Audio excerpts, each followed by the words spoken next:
So you've achieved your DA and want to know what your site is worth.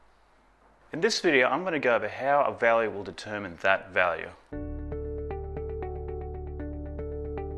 Now I should note, I'm assuming that you need finance to fund your project and your lender requires a project valuation.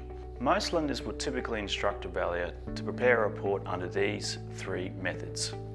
The site value as is, the project related site value or PRSV, and the on completion value of your project. The PRSV is what we're interested in, as this assumes the value of your site now that you've achieved a development approval. Most valuers will determine the PRSV of your site by undertaking what's called a hypothetical feasibility analysis of your project. Then they'll double check that the resulting number is in line with the reality of the market by comparing the site with recently sold sites in the area that are comparable. If the PRSV is considered over the mark, they'll scale this back, and vice versa if it's considered under the mark. When preparing their fees though, the value will be guided by your feasibility in terms of price points of the lots and the development costs.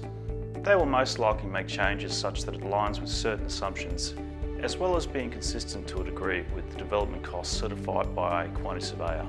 Then, once the on completion value of the lots and costs have been determined, the valuer will work backwards from a target development margin, which could be anywhere from 15 to 20%. This will determine your PRSV. The target development margin is a profit margin that valuers consider what is acceptable in the market for the type of project you're looking to undertake and its location.